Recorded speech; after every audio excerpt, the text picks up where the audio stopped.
4 दिनों की बिकवाली के बाद बाजार में इस वक्त खरीदारी, लेकिन सबसे बड़ा सवाल इस खरीदारी पर कितना भरोसा करना है। आने वाले 1 घंटे में इसी सवाल का जवाब ढूंढने की कोशिश होगी। नमस्कार, क्लोजिंग कॉल्स में आपका स्वागत है। आपके साथ मैं हूं मानसी दवे और मेरे साथ दिल्ली से मेरे सहयोगी अभिषेक सत्यव्रतम भी जुड़ गए हैं। थोड़ी देर में आशीषा भी हमारे साथ होंगी। भारतीय बाजार की दशा दिशा और तस्वीर की इस वक्त बात करें तो बैंक निफ्टी दिन के ऊपरी स्तर पर इस वक्त ट्रेड करता हुआ करीब 950 अंकों की मजबूती आप देख पाएंगे। 48,860 के लेवल्स के आसपास मजबूती के साइंस। 4 दिनों की गिरावट और इस गिरावट के बाद आज की जो खरीदारी है इसने उम्मीद तो जगा दी है, लेकिन एक्सपर्ट से ये पूछना होगा, फंडामेंटल और टेक्निकल दोनों ही एक्सपर्ट से ये जानना होगा कि ये जो तेजी आज देखने को मिल रही है इस पर भरोसा कितना करना है, क्योंकि वॉलेटाइल काफी हो चुके हैं बाजार, उतार चढ़ाव बेहद हम देख चुके हैं। मजबूत ग्लोबल संकेत देखने को मिले आज डाउ फ्यूचर्स और यूरोप के बाजार में भी इस वक्त अगर आप देखेंगे तो मजबूती का ट्रेंड पाएंगे। आज सुबह से गिफ्ट निफ्टी से इंडिकेशंस अच्छे थे, एशिया मिक्स थे, यूएस मार्केट्स बीती रात रिकवरी के साथ ही क्लोज हुए। वहीं जनवरी में अब तक डीआईएस ने कैश में 32,000 करोड़ की खरीदारी की है। तो एफआईएस की बिकवाली जरूर है, लेकिन उसके सामने डीआईएस जितना हो सकता है उतना बाजार को संभालने का काम कर रहे हैं। 4 महीने की ऊंचाई से क्रूड थोड़ा हल्का हुआ है $80 के पास। वहीं 5 दिनों की तेजी के बाद अगर आप देखेंगे मार्केट में इनफैक्ट काफी हद तक सेंटिमेंट्स जो हैं बढ़िया होते हुए नजर आ रहे हैं। ऑन द शो आज बाजार में क्या कुछ होने वाला है वो आपको बता देते हैं। हमारे साथ क्लोजिंग ट्रेड्स एक्सपर्ट्स साझा करेंगे, उनके कॉल्स क्या हैं वो जानने की कोशिश होगी। ऑप्शंस के चैंपियन 2:40 पर 3 बजे मार्केट का एक्शन आपके सामने रखेंगे। वहीं बीटीएसटी एसटीबीटी ट्रेड्स होंगे और साथ ही इवेंट्स जिन पर आपको रखनी है नजर, ये सारी की सारी चीजें आपके सामने होगी। लेकिन सबसे पहले अभिषेक, गुड आफ्टरनून। बाजार में ये जो तेजी का दौर शुरू हुआ है, इस तेजी पर कितना फोकस करना है, कितना भरोसा करना है, और तेजी के पीछे की वजह, बाजार के पॉजिटिव्स, बाजार के नेगेटिव्स इस वक्त आपको क्या नजर आ रहे हैं?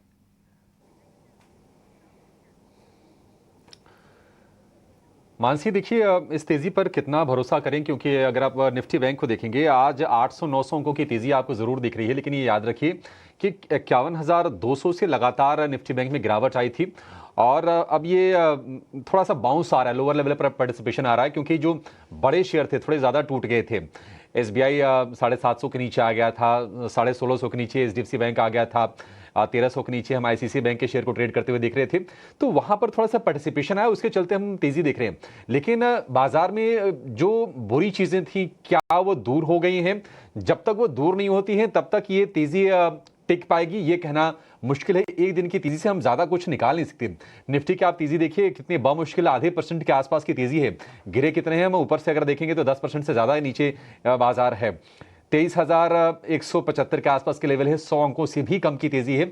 और आज जहां पर शुरुआत हुई बाजार ने थोड़ी सी पुलबैक की कोशिश की थी, लेकिन मतलब बहुत ज्यादा ये कन्विक्शन ला नहीं पा रहा है, क्योंकि आप डॉलर के मुकाबले रुपया देखिए रिकॉर्ड निचले स्तर पर है। अभी अभी नया निचला स्तर छू लिया है, ₹86 के ऊपर डॉलर का भाव है। एफआईएस की बिकवाली लगातार चल रही है। अगर हम अमेरिका में अगर 10 साल की बॉन्ड यील्ड की बात करें, जो कि बहुत बड़ी टेंशन है, जब तक ये सारी चीजें सॉफ्ट नहीं होती हैं तब तक माहौल थोड़ा सा नेगेटिव साइड पर रहेगा।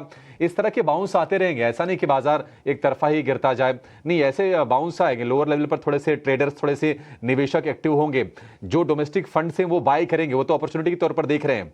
तो कल वैसे भी हमने देखा, कल डीआईएस की तरफ से 8,000 करोड़ रुपए के आसपास की बाइंग आई थी। तो इस तरह से थोड़ा थोड़ा लोअर लेवल पर सपोर्ट आएगा, लेकिन एक तरफा तेजी या फिर कह सकते हैं कि एक कंस्ट्रक्टिव कोई डिसीजन अभी बनने में वक्त लगेगा, जब तक निफ्टी 24,000 के ऊपर जाकर नहीं सस्टेन करता है और निफ्टी बैंक जब तक 50,000 के ऊपर जाकर डिसाइसिवली वहां पर टिकता नहीं है, तब तक इस तेजी पर बहुत ज्यादा भरोसा कर नहीं सकते। मतलब ये तेजी जितनी गिरावट बाजार में है उसके मुकाबले कुछ भी नहीं है। एफआईएस की अगर हम बात करें तो आउटफ्लो लगातार चल रहा है। वो आउटफ्लो हम देख रहे हैं कि एक तो बॉन्ड यील्ड वाला ट्रिगर है ही, और इस आउटफ्लो के चलते रुपया लगातार वीक हो रहा है। एफआईज आएंगे, अभी लॉन्ग होल्डिंग देखिए 15% के आसपास की है। ये बदलेगी तब जब यहां पर अच्छी चीजें लगातार आएंगी। एक अच्छी चीज आई है और वो है रिटेल इन्फ्लेशन में कमी, 5.25% की रीडिंग आई है, 4 महीने के निचले स्तर पर है रिटेल महंगाई दर। लेकिन नतीजे लगातार अच्छे आने होंगे, उसके बाद जाके और जो बड़ी कंपनीज है उनका सपोर्ट आना चाहिए बाजार में, तब जाके एफआईआईज का कन्विक्शन बाजार पर लौटेगा। एक चिंता ऑलरेडी हम देख रहे हैं कि चाइना से जो डेटा है ना थोड़े से मजबूत साइड पर आने लगे हैं, और चाइना का डेटा मजबूत आना यानी कि वहां की इकोनॉमी को लेकर थोड़े बुलिश सेंटीमेंट, और क्रूड दूसरी तरफ स्पाइक अप हो रहा है, $80 के ऊपर के भाव हैं। तो जो चिंताएं हैं वो जस की तस हैं, चाहे क्रूड को लेकर, रुपए को लेकर, बॉन्ड यील्ड को लेकर, एफआईआईज को लेकर। नतीजे थोड़ा सा मूड को बदलने का मादा रखते हैं नतीजे। उसके बाद बजट में कुछ अच्छे ऐलान हुए तो ये निश्चित तौर पर थोड़ा सा मूड बदलेगा। लेकिन आज एक दिन की तेजी से ये कह लेना कि नहीं, जो मंदी का जो सेंटिमेंट बाजार में हावी हो रहा था वो दूर हो गया है, इस कंक्लूजन पर पहुंच नहीं सकते। हाँ, निश्चित तौर पर बैंक निफ्टी 700 के ऊपर यह जरूर है। शेयर करने वाली बात यह है, सारे 12 के 12 शेयर ऊपर कारोबार कर रहे हैं। लेकिन अभी थोड़ा सा देखना होगा, थोड़ा सा 2-3-4 दिन की तेजी जब हो जाए तब हम शायद ये कह पाने की स्थिति में होंगे कि हाँ, जो बाजार की गिरावट थी वो थम चुकी है और हम तेजी की तरफ बढ़ जाएंगे। लेकिन जरा एक्सपर्ट्स की नजर से समझते हैं बाजार को। हमारे साथ जुड़ गए हैं 3 दिग्गज मेहमान। रुचित जैन हैं, राजेश पालविया और इसके अलावा लक्ष्मीकांत शुक्ला भी हमारे साथ जुड़ गए हैं। आप तीनों का बहुत शुक्रिया, स्वागत है टीनो स्वदेश पर। राजेश जी, आपसे भी यही सवाल होगा, क्या यकीन हम करें बाजार की आज की तेजी देखकर कि जो नेगेटिविटी थी वो खत्म हो चली है, या अभी भी थोड़ा सा कॉशियस स्टांस और सेल ऑन राइज वाली स्ट्रेटजी ही बाजार में काम करेगी? Good afternoon Abhishek ji, good afternoon everyone.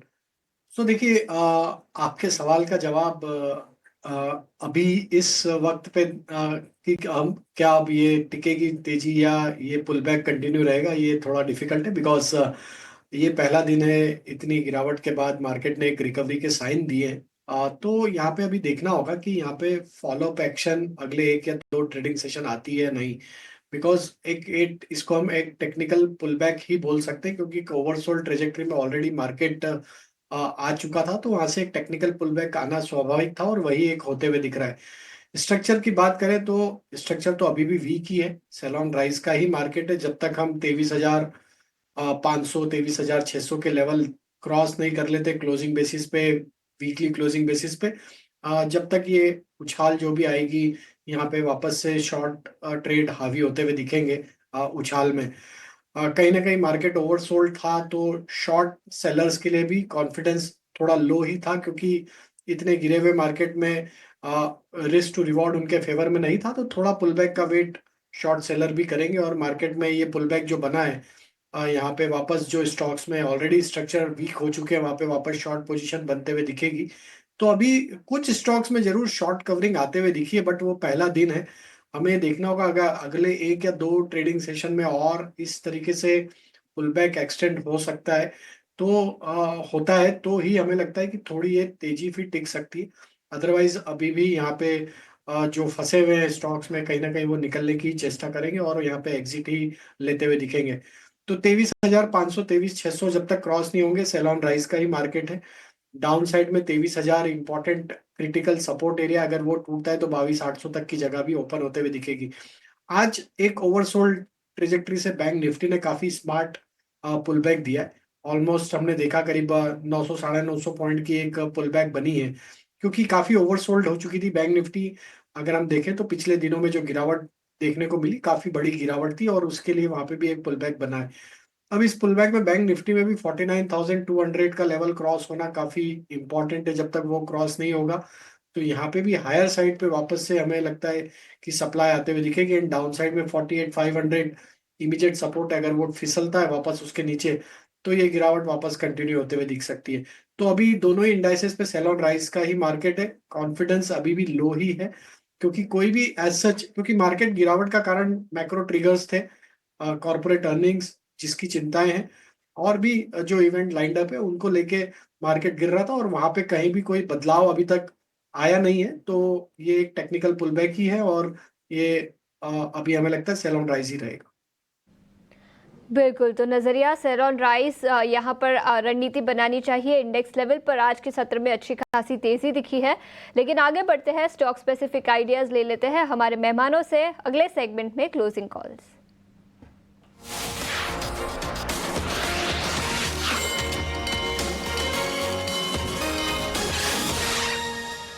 Ruchit, सबसे पहले आपसे पूछना चाहूंगी, आपके क्लोजिंग ट्रेड्स आज दोपहर को कौन से होंगे?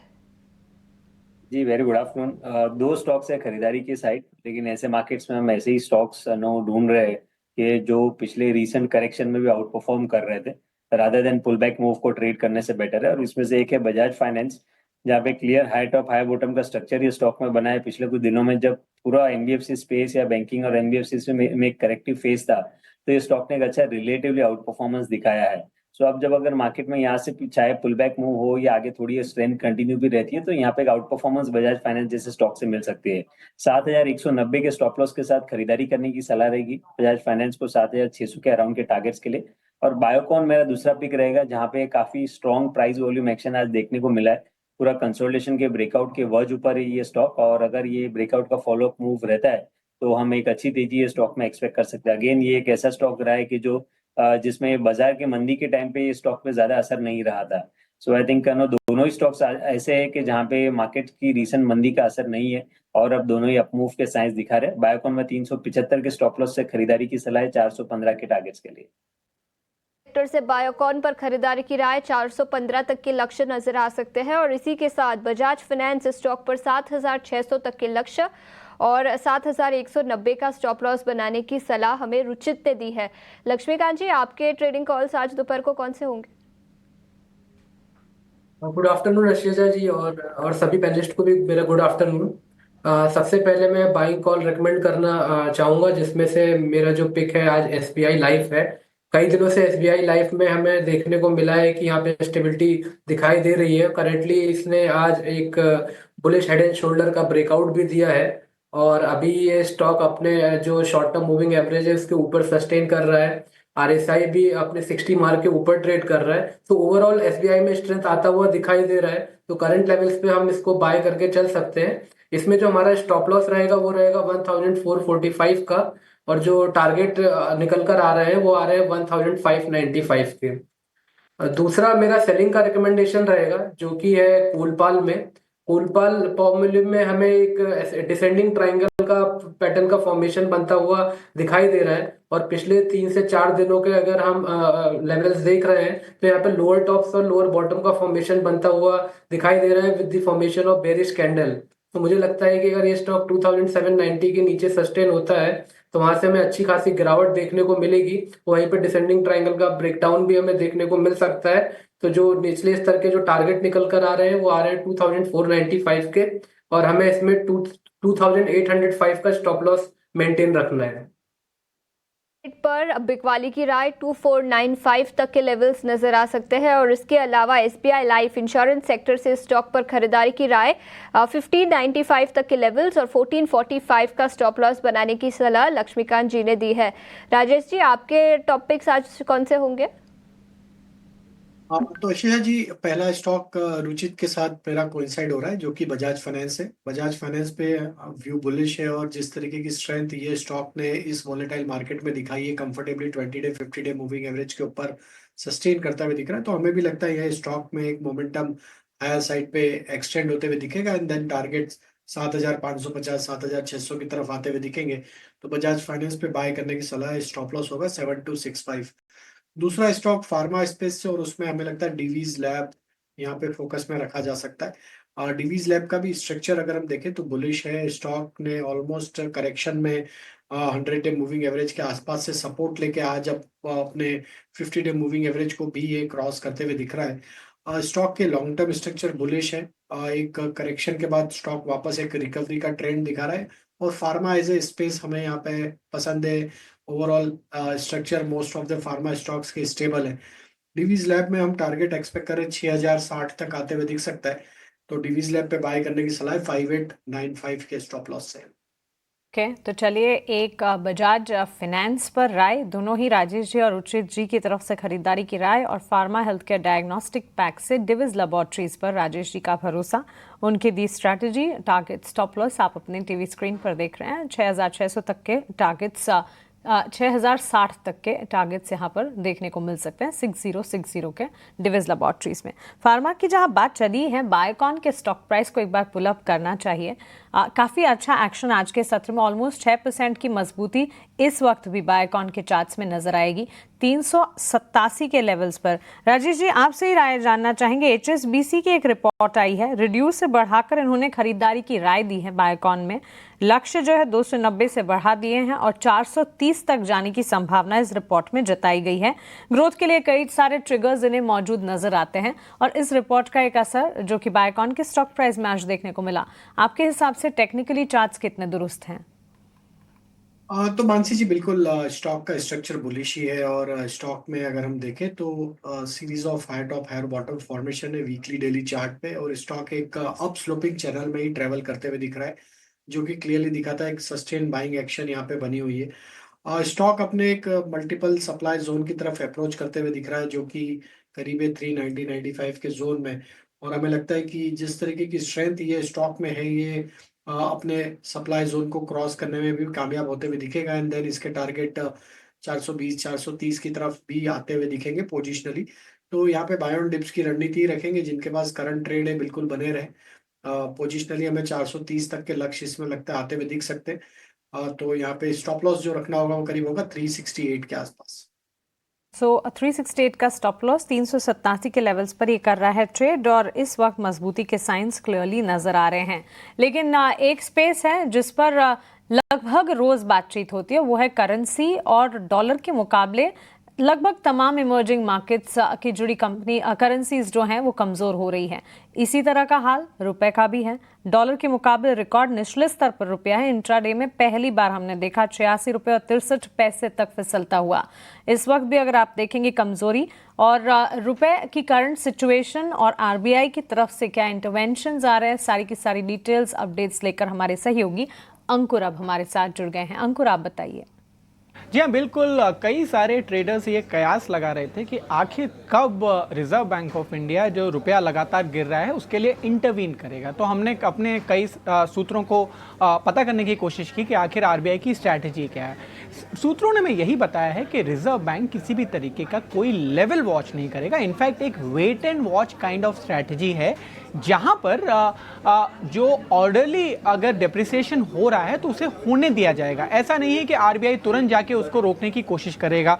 साथ ही अगर कोई एक्सेसिव वोलेटिलिटी होती है तो उसको कर्व करने के लिए जरूर कवायद होगी। एक मैं आपको तथ्य कुछ बता देता हूं कि अगर हम भारतीय रुपए की बात करें और बाकी करेंसीज की बात करें, लास्ट के 2 दिन में हमारा हाल जरूर थोड़ा सा खराब रहा होगा, लेकिन ओवरऑल अगर आप सिनेरियो को देखें तो एशियन करेंसीज के मुकाबले जो हमारी करेंसी है वो उतनी नहीं गिरी है। इनफैक्ट जो डेप्रिसिएशन है वो काफ़ी लिमिटेड रहा है। तो उसके हिसाब से यहाँ पे जो रिजर्व बैंक ऑफ इंडिया की जो अप्रोच है वो वेट एंड वॉच की है। वो अप्रोच ऐसी है कि तुरंत जाके गन पाउडर अपना ड्राई रखा गया है। ऐसा नहीं है कि तुरंत जाके RBI फायर करेगा।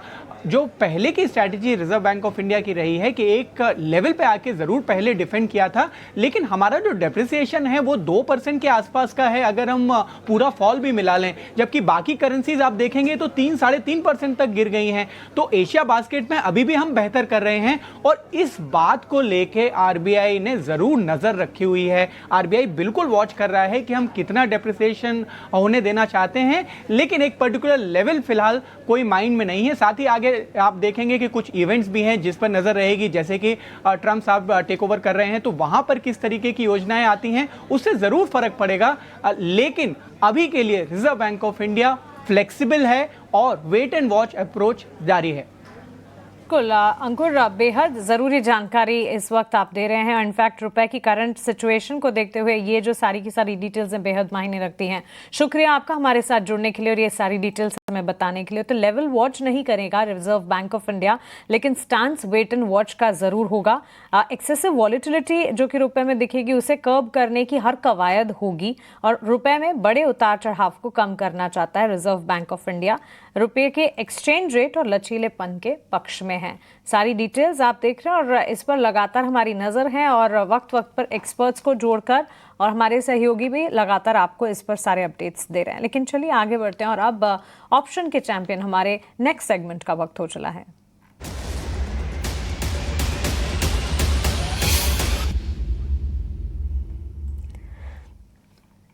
चॉइस ब्रोकिंग के कुणाल परार हमारे साथ जुड़ गए हैं अपनी ऑप्शन की रणनीति लेकर। कुणाल, गुड आफ्टरनून, बताइए क्या है आज की strategy? Good good afternoon. Well, ये मार्केट में एक ही स्टॉक नजर में आ रहा है, डिवीज लैब। आप देखिए बहुत ही बेहतरीन सपोर्ट के साथ स्टॉक ट्रेड कर रहा है। लोअर लेवल पे 5690 5650 का सपोर्ट लेके स्टॉक फिलहाल 5970 के पास ट्रेड कर रहा है और लाइकली चांसेस है कि ऊपरी लेवल पे 6200 तक के लेवल डिवीज लैब आने वाले दिनों में हमें दिखा सकता है। तो डिवीज लैब पे यहाँ पे फोकस करके चलने की सलाह है। डिवीज लैब का जो 6000 का जो कॉल ऑप्शन है वो यहाँ पे खरीदारी करके चलने की सलाह है, जो तकरीबन 111 112 के फिलहाल लेवल पे ट्रेड कर रहा है। लो लेवल पे 75 का हम यहाँ पे एसएल मेंटेन करके चलेंगे। इमीडिएट बेसिस पे जो टारगेट आएगा 140 का आएगा और 140 जैसे ही क्रॉस करेगा 185 तक के लेवल डीवी स्लेब के 6000 के कॉल में आपको देखने को मिल सकते हैं। मैक्सिमम लॉस जो हो सकता है वो 3630 है और मैक्सिमम प्रॉफिट जो है वो 7370 है।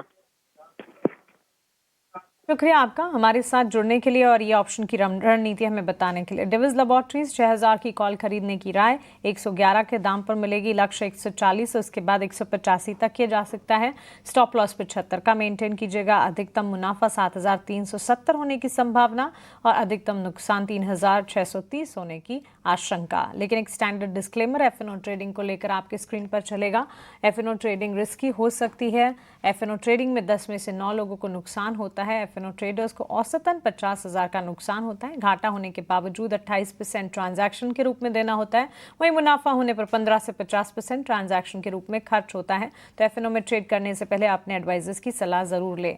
सोर्सेज यानी कि सूत्रों के हवाले से खबर आ रही है, सरकार 5 पीएसयू बैंक्स में हिस्सा बेचने को मंजूरी दे सकती है। पीएसयू बैंक से जुड़ी ये बड़ी खबर इस वक्त ब्रेकिंग आप अपने स्क्रीन पर देख रहे हैं। सूत्रों के हवाले से 5 पीएसयू बैंक्स में हिस्सा बेचने को मंजूरी सरकार की तरफ से मिलती हुई दिख सकती है। बहरहाल इस वक्त बैंक निफ्टी की स्थिति अगर देखेंगे 48,658 के लेवल्स के आसपास करीब 600 अंकों की मजबूती के साथ देखने को मिली है। पीएसयू बैंक्स पर विस्तार से चर्चा जरूर करेंगे। बैंकों के आसपास की और निफ्टी बैंक की जो तेजी है 625 अंकों के आसपास की। लेकिन जो मिड कैप पीएसयू बैंक से उनकी रंगत इस वक्त बिल्कुल अलग है। Indian overseas bank, central bank, UCO bank, bank of Maharashtra 12 से 18% के आसपास तक की तेजी इन बैंकों में होगी। दरअसल खबर आप अपनी स्क्रीन पर देख सकते हैं कि bank of Maharashtra, UCO bank समेत 5 पीएसयू बैंकों में हिस्सा बेचने को सरकार मंजूरी दे सकती है और काफी संभव है। अभी देखिए सूत्रों के हवाले से ये खबर आ रही है और संभव है कि बजट में इसका ऐलान भी हो जाए। पिछले साल जुलाई में एसबीआई के इकोनॉमिस्ट्स के हवाले से एक रिपोर्ट आई थी। उन्होंने कहा था कि सरकार को सरकारी बैंकों में स्टेक को ट्रिम करना चाहिए और उसी दिशा में ये खबर आती हुई दिख रही है। देखते हैं कि इसके आधिकारिक ऐलान कब होते हैं, सरकार क्या कुछ करती है, कौन से बैंकों में स्टेक ट्रिम किए जाते हैं। लेकिन पोटेंशियल कैंडिडेट्स ये हैं जो नाम आपको दिख रहे हैं। नाम भी आ गए, बैंक ऑफ इंडिया, आईओबी और आप देखिए शेयर ये अब डे हाई पर जाकर ट्रेड कर रहे हैं। इंडियन ओवरसीज बैंक में 16% की तेजी है, सेंट्रल बैंक में 15% की तेजी, UCO bank, bank of Maharashtra में भी 13 से 14% के आसपास की जबरदस्त तेजी दिख रही है डाइवेस्टमेंट वाली इस खबर के साथ। हालांकि अभी सूत्रों के हवाले से ये खबर है। हमारे साथ एक और एक्सपर्ट जुड़ गए हैं, राहुल घोष हमारे साथ हैं। राहुल जी, बहुत शुक्रिया आपका समय देने के लिए। स्वागत है आपके टीवी स्वदेश पर। इस खबर पर जरा एक टेक दीजिए और इन बैंक्स को लेकर व्यू और आपकी अगर कोई ट्रेडिंग कॉल्स है वो भी शेयर कर दीजिए सर। तो पब्लिक सेक्टर बैंक्स जैसे आप कह रहे थे, बैंक ऑफ महाराष्ट्र, पीएनबी, जो रैली आ रहा है वो बहुत दिनों के डाउनवर्ड मूव के बाद आ रहा है, तो ज्यादा रीड नहीं करना चाहिए मेरे ख्याल से। मैं एज वी आर स्पीकिंग में बैंक ऑफ महाराष्ट्र का चार्ट खोल रहा हूँ। आप नोटिस करेंगे इतना फियर्स डाउन ट्रेंड के बाद 1-2 दिन का अप मूव कुछ सिग्निफाई नहीं करता है। हालांकि बैंक ऑफ महाराष्ट्र 12% ऊपर है बट करेंटली एक सप्लाई जोन एंटर कर रहा है। लॉन्ग और शॉर्ट साइड पे दो पोजीशंस जो बन सकता है। एक तो शॉर्ट साइड पे, पहले लॉन्ग साइड में बता दूं, आरईसी पे लॉन्ग जा सकते हैं। आरईसी 400, 488, 490 का टारगेट के लिए 470 के स्टॉप लॉस के साथ रख सकते हैं। आरईसी में भी एक फियर्स डाउन ट्रेंड हुआ है बट जब भी एक शार्प डाउन ट्रेंड होता है तो एक शार्प पुल बैक भी आता है, स्टॉक का कैरेक्टरिस्टिक है। तो इसलिए 488 एक शॉर्ट टर्म टारगेट के लिए ट्रेड कर रहे हैं अपसाइड की तरफ। और डाउन साइड में परसिस्टेंट सिस्टम्स 5860 पे चल रहा है, तो 5700 का टारगेट के लिए शॉर्ट साइड पे ट्रेड कर सकते हैं और स्टॉप लॉस होगा 5900 के आसपास। तो परसिस्टेंस में शॉर्ट और आरईसी में लॉन्ग साइड के पोजीशन। कि आरईसी लॉन्ग है, ये ध्यान रखिएगा। आरईसी पर आईसीआईसीआई सिक्योरिटीज की अच्छी रिपोर्ट भी आई थी, आरईसी पीएफसी को लेकर, पावर फाइनेंसर्स पर, और आज हम अच्छी तेजी देख भी रहे हैं। और परसिस्टेंट पर राहुल जी की शॉर्ट की रिकमेंडेशन है 5700 के टारगेट के लिए, 5950 के स्टॉप लॉस के साथ। 12:30 बजे वाले शो में मिड कैप मसाला में हमारे साथ जुड़े थे मानस जायसवाल, उन्होंने भी परसिस्टेंट को ही शॉर्ट करने की सलाह दी थी। इस बीच एचडीएफसी एएमसी के नतीजे भी आ गए हैं और जरा शेयर लेकर आइए। शेयर में हम देख रहे हैं कि 2% के आसपास की तेजी थी, थोड़ी सी नीचे शेयर आया है, लेकिन आय 5.25% बढ़ी है। 935 करोड़ रुपए पर आय आई है क्वार्टर ऑन क्वार्टर बेसिस पर, यानी कि तिमाही आधार पर। बाकी आंकड़ों का भी इंतजार रहेगा, देखते हैं कि किस तरह के आंकड़े निकल के आते हैं। एयूएम ग्रोथ कैसी रहती है, मुनाफा कैसा रहता है, लेकिन प्राइमा फेसी आय का जो आंकड़ा निकल गया है वो ठीक ठाक है, 5.25% के आसपास का उछाल है। एक जरा इस पर व्यू लेते हैं लक्ष्मीकांत जी। एचडीएफसी जरा चार्ट जरा चेक कीजिए, फिर कुछ और आंकड़े आएंगे, उसके बारे में भी दर्शकों को जानकारी देंगे हम। 5-6 दिनों के सेलिंग प्रेशर के बाद 2 दिनों से यहाँ पे एक रिबाउंड देखने को मिला है, बट अभी भी ये स्टॉक अपने सारे की हर्डल के नीचे ही सस्टेन कर रहा है और आज भी यहाँ पर हमें हायर लेवल्स पे रिजेक्शन ही देखने को मिला है। सो चार्ट स्ट्रक्चर थोड़ा सा बेरिश सेंटीमेंट ही बनता हुआ नजर आ रहा है। तो मुझे लगता है कि जब तक ये स्टॉक 4000 के नीचे सस्टेन करता है तब तक सेल ऑन रैली के साथ इसको शॉर्ट करके चला जा सकता है। और जो इमीडिएट सपोर्ट नजर आ रहे हैं 3790 के हैं, अगर उसके नीचे फिसलता है तो हमें फर्दर वीकनेस स्टॉक में देखने को मिल सकती है toward the levels of 3550 to 3600। So overall sentiment bearish ही नजर आ रहा है जब तक ये 4000 के नीचे सस्टेन करता है। 4000 के नीचे जब तक है सेंटिमेंट बेरिश है। हालांकि देखिए मुनाफे के आंकड़े हैं वो भी थोड़े उत्साहजनक हैं। 11.25% के आसपास मुनाफा बढ़ा है। एबिडा यानी कि कामकाजी मुनाफा 8.5% का उछाल उसमें है, तो प्राइमा फेसी नंबर ये ठीक दिख रहे हैं। हालांकि नतीजे जो आए उसके बाद शेयर करीब उस वक्त 2% ऊपर था, अभी 1% के आसपास की बढ़त के साथ कारोबार कर रहा है। तो 4000 के ऊपर जब निकलेगा तब जाके सेंटिमेंट थोड़े से और इसमें इंप्रूव होते हुए दिखेंगे एचडीएफसी एएमसी के शेयर में। आज हम देख रहे हैं कि बैंकिंग के साथ साथ ऑटो एंसिलरी वाले जो शेयर हैं वहाँ पर भी ठीक ठाक मूव देखने को हमें मिल रहे हैं। होटल स्टॉक्स में भी हम देख रहे हैं कि अच्छी तेज़ी है। इंडियन होटल पर एक जरा व्यू चाहेंगे आपसे राजेश जी। अच्छी कमाई करा के दी है शेयर ने और लगातार रेकमेंड भी हुआ था। आईएससीएल को लेकर आपका अब व्यू क्या है, क्या यहाँ से मौके हैं तेज़ी करने के? देखिए काफी स्ट्रॉन्ग रनअप स्टॉक में हमने पिछले कई महीनों में देखा। जरूर यहाँ पे थोड़ी प्रॉफिट टेकिंग हायर साइड से बनते हुए दिखी। अगर इसके हम लॉन्ग टर्म स्ट्रक्चर एनालाइज करें तो स्टॉक एक बुलिश ट्रेजेक्टरी में ही ट्रेड करते हुए देखने को मिला। नियर टर्म स्ट्रक्चर के हिसाब से थोड़ा वीकनेस आया, स्टॉक 50 डे मूविंग एवरेज के नीचे फिसलते हुए दिखा है। लेकिन हमें लगता है कि जिनका नजरिया थोड़ा पोजिशनली है और अगर थोड़ा लंबी अवधि के हिसाब से अगर बाय करना है तो बिल्कुल यहाँ पे अपॉर्चुनिटी है बाय करने की। अगर छोटी मोटी और गिरावट एक्सटेंड भी होती तो इसको ऐड किया जा सकता है। पोजिशनली हमें लगता है ये स्टॉक में पोटेंशियल है, वापस से 950 की तरफ भी बढ़ते हुए दिख सकता है। तो डाउन साइड में इसको बाय एंड एक्यूमुलेट करें। 720 के आसपास के स्टॉप लॉस हम सजेस्ट करेंगे इसको बाय एंड एक्यूमुलेट करने के लिए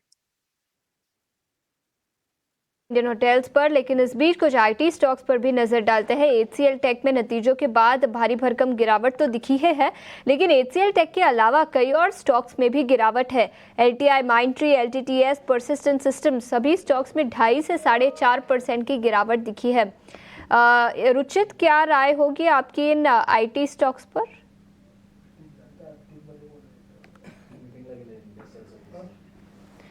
ठीक है, राहुल जी आपसे पूछना चाहूंगी इन आईटी स्टॉक्स पर आपकी क्या राय होगी?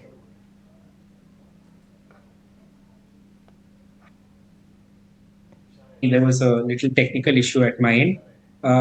आईटी में मैंने जैसे आपको एक सेल दिया है करंटली परसिस्टेंट सिस्टम्स में, तो आईटी अभी भी वुड्स के बाहर नहीं है अकॉर्डिंग टू मी। आप टीसीएस का चार्ट देखेंगे या विप्रो का भी चार्ट देखेंगे तो ऐसे कोई कंफर्ट नहीं आ रहा है कि हाँ down trend has waned away. TCS specially आप नोटिस करेंगे 4400 से लेके 4200 तक एक सप्लाई जोन है जहां से करंटली प्राइसेस रिएक्ट कर रहा है। तो अभी भी कॉन्फिडेंस आईटी में अपसाइड में नहीं है फिलहाल। तो तो आईटी में कॉन्फिडेंस नहीं है, ये नजरिया HCL टेक के अलावा कई सारे आईटी स्टॉक्स पर आज दबाव दिखा है और निफ्टी आईटी इंडेक्स सबसे बड़ा सेक्टोरल लूजर आज के सत्र में। लेकिन इस बीच चीनी को लेकर एक खबर आई थी, जहां पर सूत्रों के हवालों से खबर मिली है कि एक्सपोर्ट्स में जो बैन लगाया गया है वो रिलैक्स किया जा सकता है और 10 लाख टन के एक्सपोर्ट्स अलाउ किए जा सकते हैं। और इसी खबर के बाद बलरामपुर चीनी में शानदार तेजी, करीब 7% की तेजी के साथ 500 के पास बलरामपुर चीनी ट्रेड करता हुआ। लक्ष्मीकांत जी, क्या राय होगी आपकी बलरामपुर चीनी स्टॉक पर? यहाँ पर भी काफी दिनों से एक सेलिंग प्रेशर दिखाई दे रहा है डेली के चार्ट्स पे, इवन वीकली के चार्ट्स पर। बट आज जो रिबाउंड आया है इस पॉजिटिव न्यूज के दौरान, बट अभी भी लगता है कि स्टॉक अपने 200 DMA के लेवल के नीचे ही सस्टेन कर रहा है। अंटिल अनलेस एक 510 के ऊपर जब तक ये क्लोज नहीं होता है तब तक सेल ऑन राइज के साथ इसको शॉर्ट ही किया जा सकता है। 510 के ऊपर अगर निकलता है देन आफ्टर हम बाइंग के लिए रिकमेंड कर सकते हैं। देन आफ्टर फिर वहां से हमें 550 से लेकर 550 के लेवल्स ये स्टॉक शो कर सकता है। बट अभी करंट बाइंग अवॉइड करनी चाहिए जब तक ये 510 के ऊपर प्राइजेस सस्टेन नहीं करते हैं। ठीक है, तो ये नज़रिया बलरामपुर चीनी पर सेल ऑन राइस की रणनीति यहाँ पर बनानी चाहिए। लेकिन इस बीच यूनाइटेड स्पिरिट्स स्टॉक पर भी नज़र डालेंगे। मैनेजमेंट चेंज को लेकर खबर आई, जहाँ पर हीना नागराजन ने ग्लोबल पोजीशन ली है, जिसके चलते यूनाइटेड स्पिरिट्स जो इंडियन एंटिटी है वहाँ से इस्तीफा दे दिया है और स्टॉक 5% की गिरावट के साथ आज कारोबार कर रहा है। राजेश जी, क्या राय होगी आपकी यूनाइटेड स्पिरिट्स पर? तो देखिए, स्टॉक में करेक्शन काफी बड़ा देखने को मिला। पिछले दिनों में हमने देखा स्टॉक एक करेक्शन में था और एक अपस्लोपिंग ट्रेंड लाइन का ब्रेकडाउन भी यहाँ पे वीकली चार्ट पे आते हुए दिखा है, जो कि एक ट्रेंड रिवर्सल के साइन नियर टर्म चार्ट पे बनाते हुए दिख रहा है। जिस तरीके से स्टॉक अब ऑलमोस्ट 1400 के आसपास ट्रेड करते हुए दिख रहा है, हमें लगता है अगर ये 1400 का लेवल तोड़ देता है तो ये गिरावट और भी एक्सटेंड होते हुए दिख सकती है। देन डाउन साइड में 1360 1340 तक की डाउन साइड भी यहाँ पे नियर टर्म पर्सपेक्टिव से आते हुए दिख सकती है। तो स्टॉक में हमें लगता है कि एक सप्लाई प्रेशर यहाँ पे कंटिन्यू रहेगा जब तक ये स्टॉक वापस से 1500 के लेवल को रिगेन नहीं कर लेता है। छोटे मोटे उछाल में यहाँ पे शॉर्ट किया जा सकता है और शॉर्टिंग करने के लिए एट दिस जंक्चर मेरे ख्याल से 1460 के आसपास के स्टॉप लॉस रहेंगे। तो अगर छोटा मोटा उछाल आता है तो शॉर्ट करें, 1460 का स्टॉप लॉस फॉलो करें एंड 1400 के नीचे 1360 1340 तक की जगह हमें लगता है इसमें ओपन होते हुए दिखेगी। स्पिरिट्स पर ये एक टेक इस वक्त के लिए 1406 के स्तर 5% की बिकवाली। लेकिन सेक्टर स्पेसिफिक बाजार में इस वक्त आईटी और एफएमसीजी पैक में बिकवाली है। इसके अलावा metal, PSU bank, energy index, automobile sector, pharma, real estate, ये सारे के सारे सेक्टर्स हैं जो कि अच्छी खासी मजबूती का ट्रेंड दिखा रहे हैं। मेटल पैक इनफैक्ट आज आउट परफॉर्म करता हुआ, अच्छा खासा एक्शन यहाँ पे। और मेटल से जुड़े सारे स्टॉक्स, स्टील स्पेस की अगर बात करें, सेल, एनएमडीसी, हिंडाल्को, हिंदुस्तान कॉपर, वेदांता, नाल्को, ये सारे स्टॉक्स में अच्छा खासा एक्शन देखने को मिल रहा है। राहुल, मेटल पैक पर ही आपका एक क्विक टेक जानना चाहेंगे। जिस तरह से इस वक्त सेंटिमेंट क्रिएट होते हुए दिख रहे हैं, इस तेजी पर क्या भरोसा करना चाहिए? आज मेटल शेयर्स में अच्छी चमक है। नहीं, आप मेटल शेयर्स की चार्ट भी आईटी की तरह भी है कि एक दिन एक बड़ा मूव आया है, नहीं तो डाउन ट्रेंडिंग। आप टाटा स्टील का एग्जांपल लीजिए, दिसंबर बिगिनिंग से लेके 150 से लेके 120 तक आया है शेयर, और मोस्ट मेटल काउंटर्स के अनफॉर्चुनेटली चार्ट्स अच्छे नहीं लग रहे। तो ये वन डे का मूव ब्लिप भी हो सकता है। एक सस्टेनेबल अप ट्रेंड के लिए एक हायर हाई और हायर लो दोनों बनने चाहिए। अभी फिलहाल तो हायर लो भी नहीं बना है, तो we will not read too much into this and not warrant going long. Stocks में आज ही की ये चमक है, इस पर इस वक्त वॉच लिस्ट में ज़रूर रखना चाहिए। कुछ दिनों तक इसे रिव्यू ज़रूर करते रहना चाहिए, लेकिन डाउनफॉल का ट्रेंड देखने के बाद आज हम इसमें मजबूती के साइंस देख रहे हैं। लेकिन ब्रोकरेजेस की बुलिश रिपोर्ट का इम्पैक्ट सेक्टर्स और स्टॉक्स पर लगातार पड़ता हम देखते हैं, और ऐसा ही एक इम्पैक्ट आज पावर फाइनेंस कंपनियों पे पड़ा है। मैं बात कर रही हूँ आरईसी और पीएफसी की। 6% तक के मूव्स, इनफैक्ट पीएफसी के चार्ट्स में इस वक्त 7% तक की मजबूती देखी जा चुकी है। इस तेजी के पीछे की वजह है आईसीआईसीआई सिक्योरिटीज की रिपोर्ट के टेक अवेज लेकर मेरे सहयोगी गौरव अब हमारे साथ जुड़ गए हैं। गौरव, आप बताइए। जी हाँ, पावर फाइनेंशियल जैसे कि पीएफसी और आरईसी की अगर बात करें तो यहाँ पे काफ़ी बुलिश व्यू जो है ब्रोकरेजेस की तरफ से हमें देखने को मिल रहा है। कल की ही अगर बात करें तो मैक्वेरी ने कहीं पे टारगेट प्राइस रेज किया था। पीएफसी के लिए टारगेट प्राइस उन्होंने 660 रुपये का किया था और आरईसी के लिए 700 रुपये का टारगेट प्राइस दिया था, जो कि लगभग 50% से भी ज़्यादा अपसाइड दिखाता है, क्योंकि उनका मानना यह है कि कहीं पे अगर इन दोनों कंपनीज़ की बात करें तो काफ़ी अच्छी आरओई में ग्रोथ देखने को मिल सकती है और इसी के साथ साथ लोन डिसबर्समेंट भी काफ़ी स्ट्रॉन्ग देखने को मिल सकता है और क्रेडिट कॉस्ट भी कहीं पे नेगेटिव देखने को मिल सकता है। इसी के साथ साथ अगर हम बात करें आज के दिन की तो आईसीआईसीआई सिक्योरिटीज़ ने इनिशिएट किया है रिपोर्ट पीएफसी और आरईसी पे, दोनों पे भी उन्होंने बाय रेटिंग के साथ रिपोर्ट इनिशिएट किया है। पीएफसी के लिए उनका टारगेट प्राइस जो है वो 550 रुपये का है और आरईसी के लिए उन्होंने टारगेट प्राइस जो है वो 600 रुपये का दिया है, जो कि लगभग 30% से भी ज़्यादा अपसाइड दिखाता है दोनों कंपनीज़ में। उनका मानना यह है कि अगर हम ऑर्डर पाइपलाइन की बात करें तो ट्रांसमिशन में 43 लाख करोड़ तक के ऑर्डर जो है उसकी पाइपलाइन है और इसी के चलते हुए कहीं पे पावर फाइनेंसिंग कंपनी स्पेसिफिकली जो रिन्यूएबल स्पेस में है वो काफ़ी अच्छे से बेनिफिट कर सकती है। उनका ये भी मानना है कि अगर दोनों कंपनीज़ की बात करें तो 20% से भी ज़्यादा मार्केट शेयर है हर एक कंपनी के पास और इसी के चलते हुए कहीं पे एसेट क्वालिटी भी कहीं पे काफ़ी ज़्यादा स्ट्रॉन्ग है, बैलेंस शीट भी स्ट्रॉन्ग है। इसी के चलते हुए कहीं पे आगे जाके काफ़ी स्ट्रॉन्ग ग्रोथ हमें देखने को मिल सकती है और आगे जाके उनका मानना ये भी है कि कहीं पे गवर्नमेंट इनिशिएटिव्स की वजह से भी इन कंपनीज़ में एक उछाल जो है ऑर्डर्स में या फिर लोन बुक में वो देखने को मिल सकता है। ओवरऑल अगर हम स्टॉक की भी बात करें तो काफ़ी पॉजिटिव ट्रेंड रहा है इन दोनों स्टॉक्स में। अगर हम पिछले कुछ दिनों की बात करें तो काफ़ी ज़्यादा जो गिरावट है इन स्टॉक्स में हमें देखने को मिली थी, बट अब जब ब्रोकरेजेस इतने बुलिश हो रहे हैं आगे जाके पीएफसी आरईसी में क्या होता है मूवमेंट और कैसे इन्वेस्टर्स को ये दोनों स्टॉक्स रिटर्न देखते हैं वो देखना काफ़ी ज़्यादा ज़रूरी रहेगा। गौरव, शुक्रिया आपका ये सारी डिटेल्स हमें देने के लिए और आरईसी पीएफसी पर आईसीआईसीआई सिक्योरिटीज की रिपोर्ट के टेकअवेज शेयर करने के लिए। 550 तक के टारगेट्स पावर फाइनेंस कॉर्पोरेशन में आके जा रहे हैं और आरईसी में 600 तक के टारगेट्स के साथ खरीदारी की राय इस रिपोर्ट में दी गई है। लक्ष्मीकांत जी, आरईसी पीएफसी के चार्ट्स में जो मोमेंटम देखने को मिला है, वैसे तो इन स्टॉक्स में हम मूव्स पॉजिटिव साइड देखते ही हैं, लेकिन बाजार के पिछले दिनों की गिरावट में ये स्टॉक भी मानो एंट्री पॉइंट दे रहे थे। इस वक्त 7% की तेजी पर खड़े हैं, क्या राय होगी? ये दोनों स्टॉक्स में आज अच्छा खासा अपसाइड का मोमेंटम देखने को मिला है, तो मुझे लगता है कि बाय ऑन डिप्स की स्ट्रेटेजी के साथ इन दोनों स्टॉक्स में हम बाइंग करके चल सकते हैं। अगर पीएफसी की बात की जाए तो अराउंड 405 410 के अगर आसपास आता है तो एक बार बाइंग रिकमेंड किया जा सकता है। वहां पर फिर हमें स्टॉप लॉस लगाना है 385 का और अगर हमें वहां से फिर से एक अच्छा पुल बैक मूव मिलता है तो वहां से हमें 445 से लेकर 455 के लेवल्स हमें पीएफसी शो कर सकता है। वहीं पर अगर हम आरईसी लिमिटेड की बात करें तो यहाँ पर भी सेम स्ट्रक्चर बनता हुआ नजर आ रहा है। यहाँ पर जो लेवल्स निकल कर आ रहे हैं वो अराउंड बाय ऑन डिप्स के ही आ रहे हैं। 445 450 के आसपास आता है तो बाइंग रिकमेंड किया जा सकता है। यहाँ पे हमें स्टॉप लॉस रखना है 440 का और जो एक्सपेक्टेड टारगेट निकल कर आ रहे हैं वो निकल कर आ रहे हैं अराउंड 500 तक के।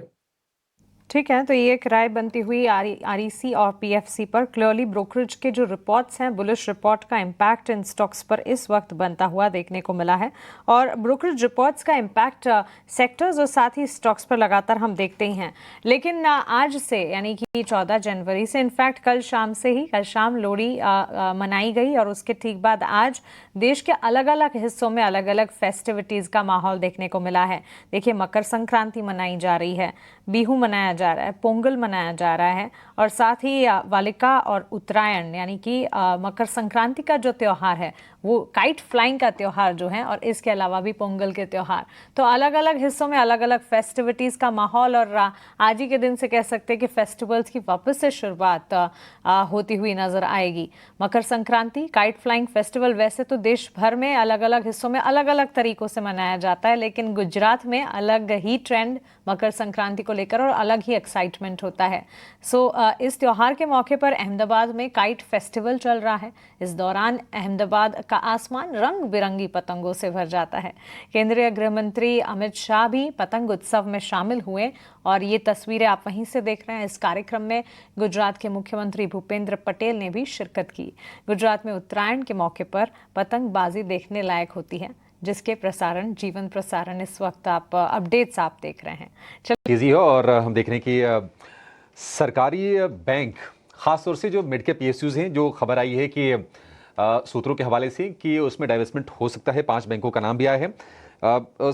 सारे बैंक दिख रहा है कि UCO bank, central bank, IDBI bank, Indian overseas bank ये 20-20% के सर्किट की तरफ बढ़ते हुए दिख रहे हैं। और निफ्टी का पीएसयू बैंक इंडेक्स देखिए 4.5% का जबरदस्त उछाल है। निफ्टी बैंक के 750 अंकों पर, हालांकि 950 अंकों पर भी हम निफ्टी बैंक को देख रहे थे, थोड़ा सा ऊपरी स्तरों से नीचे जरूर आया है, लेकिन मिड कैप पीएसयू बैंकों में मोमेंटम बड़ा जबरदस्त है। लेकिन होता है कई बार है, ये पहली बार नहीं हो रहा है। खबरें आती हैं, शेयर चलते हैं, फिर ठंडे होकर उसी स्तर पर आ जाते हैं, तो थोड़ा सोच समझकर जो भी करना होगा आप करिएगा इसमें। लेकिन 3:20 हो गए हैं। अपने एक्सपर्ट से जरा ये समझ लेते हैं कि आपके लिए बीटीएसटी या फिर एसटीबीटी के मौके कहां पर बन रहे हैं। राजेश जी, शुरुआत आपसे करना चाहेंगे, बताइए आपके बीटीएसटी के सौदे कौन से हैं?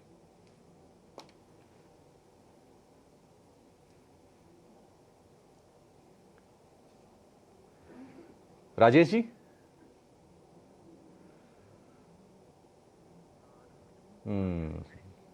राजेश जी, आपको आवाज आ रही है सर? आवाज Abhishek ji, can you please repeat? Rajesh ji तक हमारी आवाज पहुंच नहीं रही है जी। राजेश जी, मैं कह रहा था कि बीटीएसटी या फिर एसटीबीटी जो भी है, आप जरा शेयर कर दीजिए।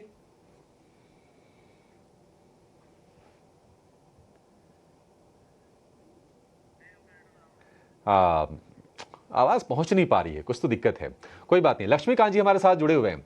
लक्ष्मीकांत जी, फिर आप शुरू कर दीजिए, शुभारंभ आपसे करते हैं बीटीएसटी की। ठीक है जी। मुझे बीटीएसटी में बजाज फिनसर्व काफी अच्छा लग रहा है। कई दिनों से यहाँ पर एक कंसोलिडेशन लेवल्स बनते हुए दिखाई दे रहे हैं, अब 200 डीएमए लेवल्स। तो मुझे लगता है कि यहाँ पे एक शॉर्ट टर्म ब्रेकआउट आ सकता है करंट लेवल पे।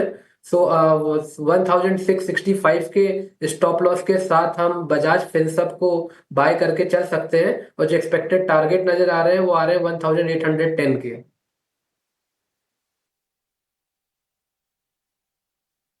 1665 का स्टॉप लॉस है, 1810 के ये टारगेट हैं। लक्ष्मीकांत जी, कब तक के लिए ट्रेड है? टारगेट ये कब तक आ जाएंगे, इस हफ्ते मान के चलें? जी हाँ, डेफिनेटली 2 से 3 दिन लगेंगे इसको। और 1735 के ऊपर मुझे कंसोलिडेशन ब्रेकआउट नजर आ रहा है, तो जैसे ही उसके पास निकलता है हमें अच्छी खासी बाइंग मोमेंटम देखने को मिल सकता है बजाज फिनसर्व में। ठीक है, थोड़ा समय देना पड़ेगा, सिर्फ कल तक के लिए नहीं है, आप 2-3 दिन इसको रख सकते हैं। और 1810 रुपए के टारगेट होंगे बजाज फिनसर्व में, 1665 रुपए का स्टॉप लॉस। एक बार आप फिर से इसको चाहें तो नोट कर लीजिए। राजेश जी, अब आपको आई थिंक की आवाज आ रही होगी प्रॉपर, अपने बीटीएसटी शेयर कीजिए सर। तो टेक्निकल ग्लिच था। तो पहला स्टॉक जाइडस लाइफ यहाँ पे पसंद आ रहा है। स्टॉक में करेक्शन के बाद लोअर साइड पे पिछले 5-6 हफ्तों से स्टॉक एक साइडवेज कंसोलिडेशन दिखा रहा है। तो हमें लगता है कहीं ना कहीं स्टॉक एक अच्छे पुल बैक के लिए तैयार होते हुए दिख रहा है। ये स्टॉक में बीटीएसटी पॉइंट ऑफ व्यू से बाय किया जा सकता है। 1040 1050 तक के अपसाइड के टारगेट आते हुए दिख सकते हैं। जाइडस लाइफ पे बाय करने की सलाह है। डाउन साइड में स्टॉप लॉस होगा करीब 986 के आसपास। दूसरा स्टॉक जो पसंद आ रहा है वो है डिफेंस क्षेत्र से, और हमें लगता है यहाँ पे बीडीएल को बाय करना चाहिए, भारत डायनामिक्स लिमिटेड। सारी डिफेंस रिलेटेड स्टॉक्स में आज एक मोमेंटम बना है करेक्शंस के बाद। अब यहाँ पे हमें लगता है कि अब ये स्टॉक्स एक अच्छी रैली के लिए तैयार होते हुए दिख रहे हैं। बीडीएल में बीटीएसटी करने की सलाह रहेगी। अपसाइड के टारगेट 1190 1200 तक आते हुए दिख सकते हैं। डाउन साइड में स्टॉप लॉस होगा करीब 1135 के आसपास। ठीक है, भारत डायनामिक्स लिमिटेड 1190 1200 रुपए के टारगेट और 1135 रुपए का स्टॉप लॉस। और जाइडस लाइफ के लिए जो टारगेट होगा 980 का। जाइडस लाइफ का आपने नहीं, ये स्टॉप लॉस है। टारगेट क्या बताया आपने राजेश जी जाइडस लाइफ का? 1040 1050 तक के अपसाइड के टारगेट। ठीक है, 1040 1050 के टारगेट होंगे जाइडस लाइफ के, 980 का स्टॉप लॉस। भारत डायनामिक्स के टारगेट आपकी स्क्रीन पर 1190 और 1200 की, और 1135 रुपए का आपको स्टॉप लॉस लगा के चलना है। ये दो तेजी के सौदे हो गए राजेश जी की तरफ से। कल जो नतीजे आएंगे, हालांकि निफ्टी का नतीजा कोई नहीं है, लेकिन एचडीएफसी लाइफ C8 के नंबर आएंगे, L&T टेक्नोलॉजीज सर्विसेज LTTS के नाम से आप उसको जानते हैं, OFSS यानी कि ओरेकल फाइनेंशियल सर्विसेज, इसके नंबर आएंगे, और नेल्को के नतीजों पर भी बाजार की नजर रहेगी। तो ये कुछ क्रूशियल नंबर्स जो हैं कल ये फोकस में रहने वाले हैं। एक शेयर जहां पर आज हमने गिरावट थोड़ी सी ज्यादा देखी, कंजम्पशन वाला स्पेस थोड़ा सा आज वैसे भी ढीला रहा आईटी के साथ साथ। एचयूएल इस वक्त दिन के निचले स्तर पर है, 3.5% के आसपास की गिरावट हम एचयूएल के शेयर में देख रहे थे। तो जो पिछले 3-4 सत्र की जो मूव थी वो एक ही झटके में पूरी की पूरी फिजल आउट हो गई है। राजेश जी, एचयूएल क्या और ये गिरेगा अभी? तो देखिए, ये स्टॉक में एक कंटिन्यूटी बनी हुई है डाउन ट्रेंड की। स्टॉक में जरूर एक पुल बैक बना था, लेकिन ये ऑलमोस्ट अगर पुल बैक को देखें तो 50 डे मूविंग एवरेज के आसपास वापस से यहाँ पे एक सप्लाई आज के सेशन में फिर बनते हुए दिखा है। हमें लगता है कि जब तक ये स्टॉक कंफर्टेबली 2450 2470 के ऊपर सस्टेन नहीं होता है वीकली क्लोजिंग बेसिस पे, तो ये छोटे मोटे उछाल में वापस दबाव बनता रहेगा। तो अल्टीमेटली स्टॉक को 2470 के ऊपर वीकली क्लोजिंग बेसिस पे क्लोज होना है, देन यहाँ पे थोड़े शॉर्ट कवर होते हुए दिखेंगे। स्टॉक में अब इस गिरावट के बाद जो नेक्स्ट इमीडिएट सपोर्ट बनते हुए दिख रहा है वो करीब है 2340 2350 की रेंज में, जो कि ऑलमोस्ट आधा 1% के आसपास की गैप है करंट मार्केट प्राइस से। तो 2340 के आसपास ये स्टॉक को एक बार रिव्यू करना चाहिए। अगर वो होल्ड आउट करता है तो थोड़ा पुल बैक बन सकता है वहां से। ठीक है, एचयूएल के साथ साथ एक एच लेटर वाला और शेयर लक्ष्मीकांत जी आप जरा बता दीजिए। लगातार ये गिरावट का शिकार हो रहा था हिंडाल्को का शेयर, आज हम देख रहे हैं कि स्ट्रेंथ है और मेटल के लिए चीन से अगर अच्छी खबरें आती हैं तो पॉजिटिव देखा जाता है उसको। कैसे देख रहे हैं आप एचयूएल हिंडाल्को की आज की तेजी को, क्या ये सस्टेन करेगी? जी, स्ट्रक्चर देख के लग रहा है सस्टेन करेगा। पिछले दिनों एक पॉजिटिव आरएसआई डाइवर्जेंस भी देखने को मिला था और आज एक वहां से ही निचले लेवल्स पे हमें खरीदारी देखने को मिल रही है। तो एक morning star kind of patterns भी बनता हुआ नजर आ रहा है। ये जो इमीडिएट हर्डल नजर आ रहे हैं 596 से लेकर 600 के लेवल्स के आसपास आ रहे हैं। 600 के ऊपर अगर पॉजिटिव ब्रेक थ्रू मिलता है तो डेफिनेटली वहां से पॉजिटिव मोमेंटम बरकरार होता हुआ दिखाई देगा और वहां से स्टॉक फिर 640 650 के लेवल्स को टच कर सकता है। तो थोड़ा सा वेट करके 600 के ऊपर अगर क्लोज होता है तो वहां से फिर हम बाइंग का रिकमेंडेशन दे सकते हैं। ये नजरिया मेटल सेक्टर पर और हिंडाल्को 591 के आसपास हरे निशान में कारोबार करता हुआ, लेकिन इस बीच कुछ डिफेंस और शिपबिल्डिंग स्टॉक्स पर भी नजर डालेंगे। मैज़गांव डॉक शिपबिल्डर्स 10.5% की तेजी के साथ कारोबार करता हुआ। लक्ष्मीकांत जी, क्या राय होगी आपकी मैज़गांव डॉक पर? जी, मझगांव डॉक में आज थोड़ी सी हमें स्टेबिलिटी आती हुई दिखाई दे रही है और अब जो स्टॉक है ये अभी 200 डीएमए के लेवल को रिटेस्ट कर चुका है और वहां से हमें एक bullish belt hold candlestick pattern बनता हुआ भी दिखाई दे रहा है। तो करंट लेवल अराउंड 2240 245 के आसपास अगर ये कंसोलिडेट होता है, फिर उसके बाद अगर हमें ब्रेक थ्रू मिलता है देन आफ्टर फिर से ये अपने प्रीवियस स्विंग हाई को रिटेस्ट कर सकता है, जो कि नजर आ रहा है 2425 पर। जो इमीडिएट सपोर्ट बनता हुआ दिखाई दे रहा है वो 2200 का है और 2200 के लेवल्स को अगर ये रिटेन रखता है तब तक हम इसमें बाइंग मोमेंटम देख सकते हैं आने वाले समय में for the target of 2425। Action Mazagon dock में लेकिन बाजार क्लोजिंग की तरफ बढ़ता हुआ और आज का दिन काफ़ी पॉजिटिव नोट पर क्लोज हो रहा है, क्योंकि 7 महीने के निचले स्तर दिखाने के बाद बेंचमार्क्स में आज हरियाली और मजबूती का ट्रेंड देखने को मिला। क्लोजिंग के समय भी इस वक्त अगर आप देखें निफ्टी बैंक निफ्टी दोनों ही इंडेक्सेस में अच्छा खासा एक्शन और क्लोजिंग मजबूती के साथ होती हुई। ब्रॉडर मार्केट्स में भी मिड कैप आउट परफॉर्म करते हुए करीब 1400 पॉइंट की मजबूती, तो मिड कैप स्टॉक्स में भी काफ़ी ज़बरदस्त एक्शन देखने को मिला। और इस एक्शन पर नजरें इसलिए टिकी रही क्योंकि 4 दिनों की भारी गिरावट और कल की जो डाउन ट्रेंड थे वो देखने के बाद आज जब मजबूती बाजार में दिखी तो उस पर सभी ने एक व्यू पॉइंट रखा। 2000 एडवांसेस के सामने 600 डिक्लाइंस यहां पर इस वक्त नजर आ रहे हैं, तो क्लियरली एडवांसेस का पलड़ा भारी है। रुपए की कमजोरी आज भी जारी रही। इंट्राडे में पहली बार 86 रुपये 63 पैसे तक फिसला। तो ये जो सिलसिला है दिन प्रतिदिन रिकॉर्ड निचले स्तरों पर रहने का रुपए का करेंसी का अब भी, लेकिन आरबीआई की तरफ से टेक इंटरवेंशन जरूर। आरबीआई गवर्नर ने रुपए के एक्सचेंज रेट में लचीलेपन के पक्ष में बयान दिया, तो इस पर भी खास चर्चा हुई। अडानी ग्रुप स्टॉक्स में गिरावट कल थी लेकिन आज मजबूती के साइन। 7% की तेजी के साथ अडानी एंटरप्राइजेस निफ्टी का टॉप गेनर बना। Adani port, Adani power, Adani energy और अडानी टोटल गैस भी इसी लिस्ट में शामिल रहे। HCL टेक्नोलॉजीज के नतीजों के बाद जो कमेंट्री आई, कमेंट्री ने मूड बिगाड़ा। सिर्फ HCL टेक्नोलॉजीज का ही नहीं, पूरे के पूरे IT सेक्टर का। आईटी पैक से जुड़ी तमाम कंपनियों में बिकवाली का दबाव हमने देखा। वहीं मेटल शेयरों में अच्छी खासी चमक रही आज। सेल, एनएमडीसी, जेएसपीएल, वेदांता में 4% से ज्यादा की मजबूती। वहीं हिंडाल्को, टाटा स्टील में 3 से 4% की मजबूती का ट्रेंड देखने को मिला। पीएफसी, आरईसी ब्रोकरेज की बुलिश रिपोर्ट के चलते आगे रहे। बायोकॉन और साथ ही फार्मा स्पेस में भी ब्रोकरेजेस की रिपोर्ट आई। HSBC की रेटिंग अपग्रेड की रिपोर्ट के बाद बायोकॉन में हमने करीब 6% की तेजी देखी और ये तेजी जो है बिल्कुल बरकरार रही और इसी तरह का ट्रेंड बीएसई में भी देखने को मिला, क्योंकि पॉजिटिव ब्रोकरेज रिपोर्ट जो जेफरीज की आई उससे स्टॉक में 5% की तेजी और दिन के उच्चतम स्तर पर अच्छा खासा एक्शन दिखाते हुए ये स्टॉक भी करीब 6% के इजाफे के साथ क्लोज होता हुआ। मार्केट की क्लोजिंग आपके स्क्रीन पर 23,200 के पार क्लोज होने में निफ्टी कामयाब रहा, करीब 120 अंकों की मजबूती। बैंक निफ्टी 48,883 के स्तर 850 अंकों की मजबूती और 342 अंकों की मजबूती के साथ 76,672 के लेवल्स पर सेंसेक्स भी क्लोज होता हुआ हरे निशान के साथ मजबूती का ट्रेंड ब्रॉडर मार्केट्स में भी कायम। तो चलिए, एक अच्छी शुरुआत और आज की क्लोजिंग भी काफी दमदार रही। कह सकते हैं कि फेस्टिविटीज की शुरुआत के साथ बाजार ने भी एक मोमेंटम की चाल पकड़ी है। उम्मीद यही होनी चाहिए कि अब आने वाले सेशंस में भी ये तेजी की शुरुआत जो हुई है वो तेजी आगे बढ़ती रहे और वॉलेटाइल मूव्स बाजार ना दिखाएं। राहुल जी, राजेश जी, लक्ष्मीकांत जी, बहुत शुक्रिया आपका हमारे साथ जुड़ने के लिए और बाजार पर अपनी एनालिसिस और स्ट्रैटेजी हमारे साथ शेयर करने के लिए। चलिए, क्लोजिंग कॉल्स को हम यहीं समेटने जा रहे हैं। मुझे, आशीषा और अभिषेक को आप दीजिए इजाजत, लेकिन आप बने रहे ईटी नाउ स्वदेश के साथ। नमस्कार।